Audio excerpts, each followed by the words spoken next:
Boa noite, pessoal. Bom, aqui é o Dilon e a gente vai dar continuidade então aos nossos estudos sobre citologia. E hoje, antes da gente começar, eu queria mostrar para vocês o que eu comentei na última aula, né, que é aquela molécula, né? Então, uma molécula aqui, proteica carregando uma outra aqui, ó, em cima de um do microtúbulo do citoesqueleto, certo? Então, a molécula sendo transportada por uma proteína intracelular usando o microtúbulo do citoesqueleto como a estrada, né, para ele ser transportado, igual eu tinha comentado na aula anterior. Bom, e aí hoje, então, a gente vai ir para a parte mais externa da célula, que são os envoltórios celulares, né? Então, eu preciso corrigir isso aqui, que eu esqueci de colocar os outros capítulos, mas quando eu enviar para vocês eu mando com os capítulos certos. Então, a gente vai estudar os envoltórios celulares, né? Que são as paredes, portas e janelas das células, tá? E aí, nessa primeira parte aqui da aula, a gente vai falar sobre a estrutura e a função desses envoltórios. Então, a gente vai ver a membrana plasmática, o glicocálice e a cápsula bacteriana, igual a gente viu na frente 2, né? A gente já falou sobre a cápsula. E as paredes celulares, a gente também já falou sobre as paredes celulares das bactérias, né? Vocês vão ver depois, na frente 2, as paredes celulares vegetais, né? A gente também viu as fúngicas, né? Então, hoje a gente vai generalizar um pouco essa questão da parede celular, que são envoltórios celulares. Mas a gente vai falar principalmente das membranas. E aí, na segunda parte, eu vou fazer uma aula diferente. Eu não vou usar slide, eu vou usar o resumo que eu fiz na época que eu estava no vestibular, junto com alguns vídeos que eu selecionei no YouTube para ir explicando que a gente vai estudar os transportes pela membrana, tá? E aí eu acho que é mais legal mostrar os vídeos e aí eu vou fazendo paralelo com o resumo que eu fiz, né, na época que eu estava estudando para o vestibular. Eu acho que vai quebrar um pouco essa dinâmica aqui, tá? Então, as questões de hoje o que são os envoltórios celulares, em que tipos celulares eles estão presentes ou ausentes. Então, nem toda célula vai ter todos esses envoltórios celulares, tá?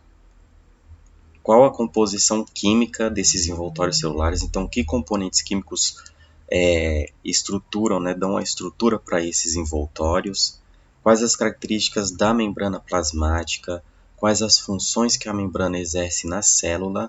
O que é e qual é a função da parede celular e do glicocálice? Tá? Então, essas são as questões de hoje. E aí, os conceitos para vocês estudarem, né? Os principais conceitos aqui que vocês devem focar. Bom, então o que são os envoltórios celulares, né? Os envoltórios celulares, eles apresentam vários tipos, tá? Então, a gente tem as membranas, a gente tem as paredes celulares, certo? Então, aqui eu vou mostrar para vocês microscopias desses envoltórios. Então, aqui a gente tem uma cápsula bacteriana, então a gente tem a bactéria aqui, né, a célula da bactéria, e em volta, toda essa mancha em volta dela é a cápsula. Aqui a gente tem a parede celular vegetal, tá? Então, essa estrutura mais cinza aqui, ó, é a parede celular. Aí a gente tem aqui, ó, a lamela média, que seria como se fosse uma brecha entre uma parede celular de uma célula e da outra célula, né? Então, aqui a gente tem uma célula, aqui a gente tem outra. Essa parte aqui seria a parede celular dessa célula aqui, e essa daqui, né, a parede dessa outra célula. Aqui a gente tem uma levedura, que é um fungo, e aqui a parede celular dele em verde, certo? Aqui a gente tem a membrana plasmática, tá? Então, vocês veem, olha, duas camadinhas, né? Aqui, com uma parte aqui cinza claro. E aí aqui a gente tem o glicocálice, que é essa estrutura aqui cinza indo para o branco, tá? Bom, então esses são os envoltórios celulares que a gente vai estudar hoje, né? E a gente vai começar pela membrana plasmática, né? Ela é um envoltório que está presente em todas as células, então toda célula apresenta a membrana plasmática. E a membrana plasmática, ela é lipoproteica. O que significa? Que ela é constituída de lipídios e proteínas. O que a gente estudou algumas aulas atrás? Bioquímica, né? A gente estudou alguns componentes químicos da célula. Então, a membrana plasmática ela é composta principalmente de lipídios e proteínas. Então, a membrana plasmática ela é lipoproteica, tá? Então, aqui vocês veem, ó, esses lipídios aqui que se chamam fosfolipídios, que tem a cabeça polar e a cauda apolar, tá? Lembra disso que a gente viu na aula de química das células, tá?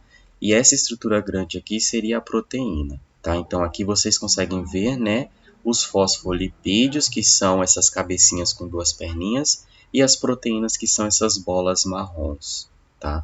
Então, ela tem um caráter lipoproteico, lipo de lipídios e proteico de proteínas. E aí, o modelo, existiram vários modelos que explicavam a membrana plasmática, mas o modelo que é mais que explica melhor é o do mosaico fluido, né? Que é um modelo que foi proposto por esses dois cientistas, tá? Em 1972, né? E o que esse modelo diz? Que as membranas, elas são fosfolipídios, né? E estão nelas mergulhados proteínas, e aí essas proteínas se movimentam junto com esses fosfolipídios. Então, a membrana é algo fluido, né? Que tem um movimento. Então, né, essa proposta desse modelo traz, então, que a gente tem duas camadas de fosfolipídios, né, que formam um revestimento fluido delimitando a célula. Então, como vocês podem ver aqui, ó, duas camadas de fosfolipídios imersos em uma camada de moléculas de proteínas. Então, aqui em amarelo a gente tem proteínas. Então, nesse fluido de fosfolipídios, a gente tem mergulhado proteínas. Na superfície externa, nós temos carboidratos. Então, alguns carboidratos podem estar na membrana plasmática em pequena quantidade, como é o caso, então, aqui, né, que a gente chama aqui, ó, de uma glicoproteína, glico, né, de glicídio, que é esse carboidrato aqui, uma proteína, ou um glicolipídio, que é quando é um carboidrato, um glicídio, com um fosfolipídio, né, um lipídio, né? Então, glicolipídios e glicoproteínas podem compor a superfície externa das membranas. E, além disso, elas têm uma natureza anfipática, ou seja, os fosfolipídios eles têm essa natureza anfipática. Uma parte é hidrofílica, então tem afinidade pela água, e a outra não, é hidrofóbica. Então, no caso aqui, o laranja é hidrofílico, então ele está voltado para ter contato com a água. E aí essa parte interna da membrana é hidrofóbica, ou seja, somente substâncias apolares conseguem interagir aqui, certo? E, além disso, ela apresenta uma propriedade que se chama permeabilidade seletiva, ou seja, a membrana plasmática ela é permeável, mas não a tudo. Ela seleciona o que pode passar por ela ou não, né? E é isso que a gente chama de permeabilidade seletiva. Então, aqui a gente tem um exemplo dessa propriedade de permeabilidade seletiva, né? Então, os gases que podem atravessar a membrana, né, as moléculas hidrofóbicas, pequenas moléculas apolares, né, como a água não é apolar, tá? O etanol, né, a água tá errado nesse esquema aqui, na verdade, mas a água também consegue atravessar, tá? As moléculas apolares maiores, elas não conseguem atravessar.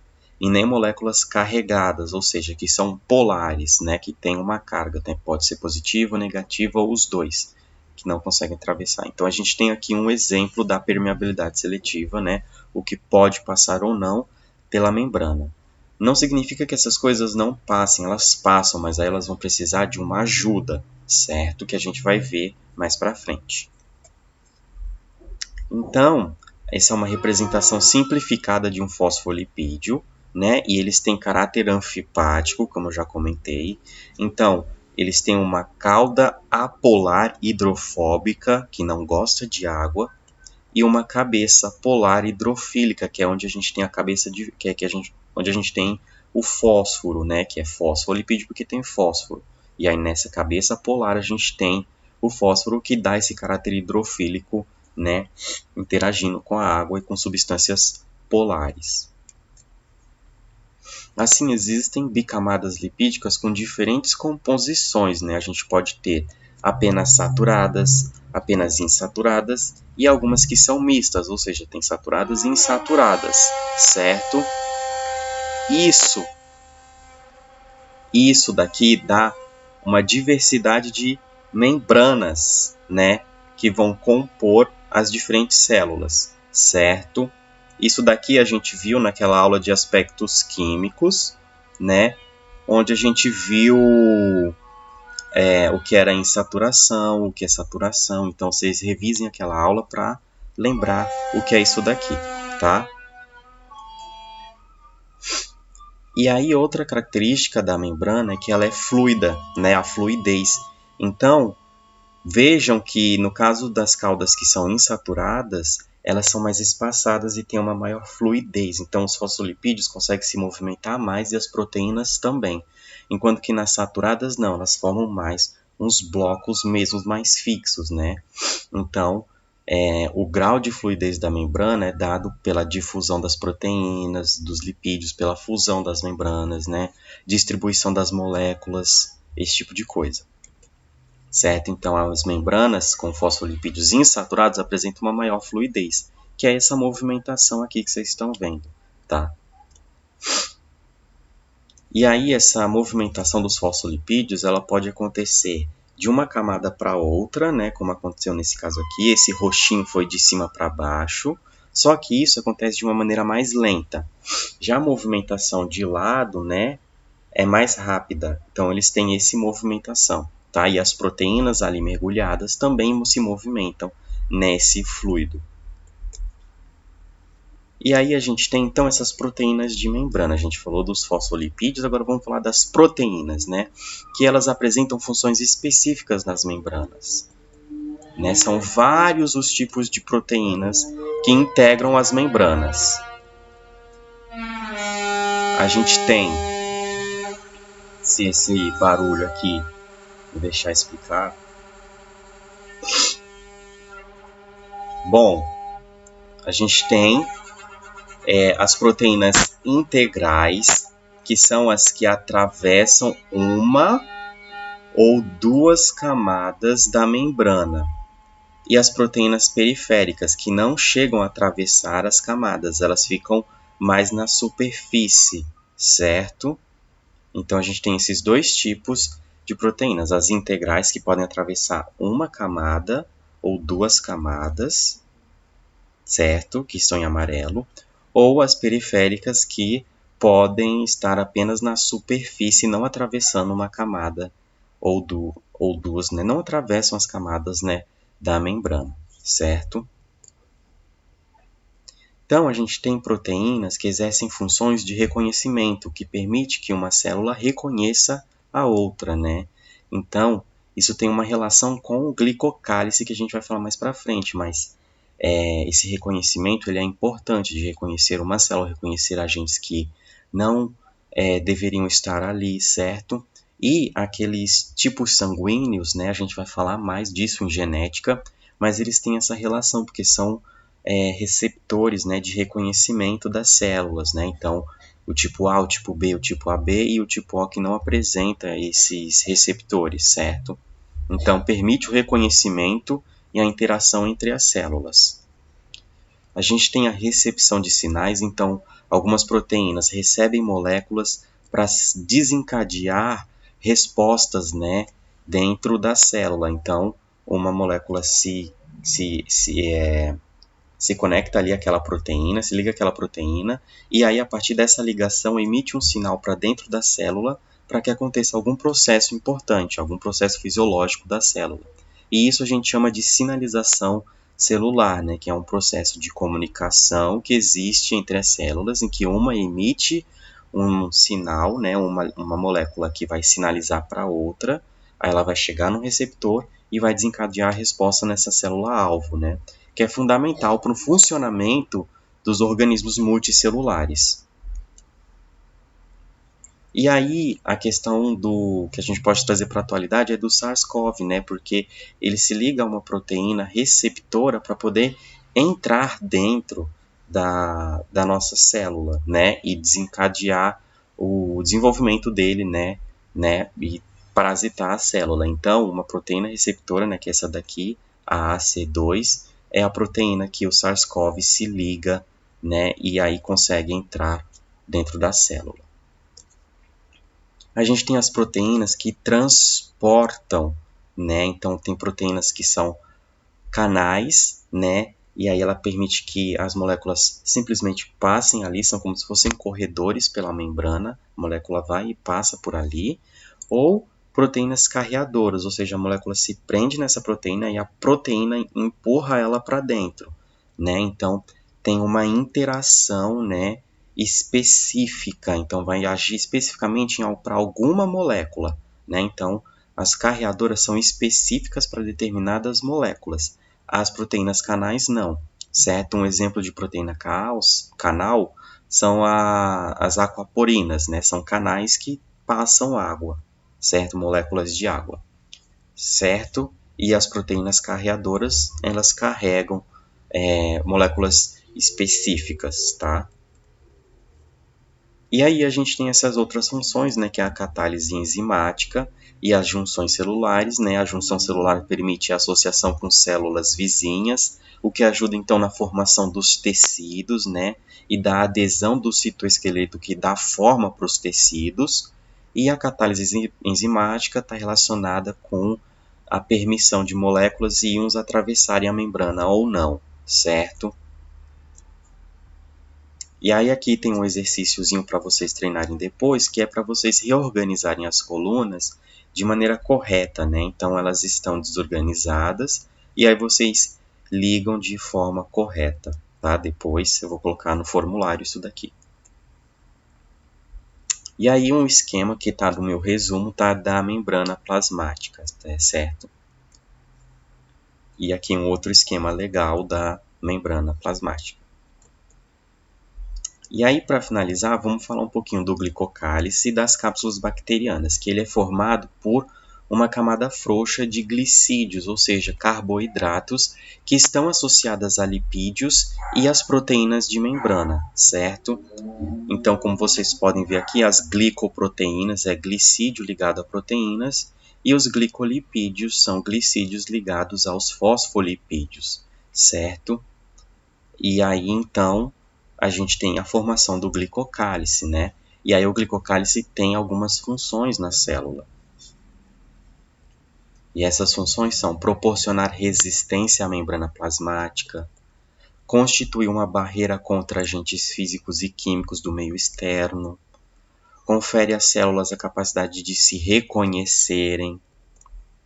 Então forma uma malha que retém nutrientes e enzimas ao redor das células de modo que mantém essa região um meio externo adequado, né? Muitas vezes a fonte de nutrientes é esse glicocálice, como no caso das bactérias, a gente já comentou sobre isso, e formam as cápsulas bacterianas. Então, as cápsulas bacterianas nada mais são do que glicocálices bem desenvolvidos. Então, aqui a gente tem uma imagem dos glicocálices, nesse caso aqui de bactérias, e aqui numa célula que tem a membrana e o glicocálice em azul. E aí a gente tem as paredes celulares, que são estruturas mais rígidas, né, que dão principalmente forma para a célula, né? Então elas dão esse formato para a célula e uma proteção maior, sendo que quem apresenta parede celular são os fungos, as bactérias e os vegetais, né, as plantas. A gente já comentou sobre isso, certo? E aí eles têm diferentes composições, né? Então aqui a gente tem a célula vegetal, né, as paredes celulares, ela tem algumas ligações que a gente chama de plasmodesmos, né? Aqui a de um fungo, uma levedura, e aqui embaixo de uma bactéria. E aí vocês se lembram que a bactéria ela apresenta dois tipos de parede celular, né? As de peptidoglicano, que são as gram-positivas, e as que têm pouco peptidoglicano e uma membrana externa, que são as gram-negativas. E aí existe diferentes, né, tipos de estrutura de componentes dessas membranas. Então, nas bactérias é os peptidoglicanos, né?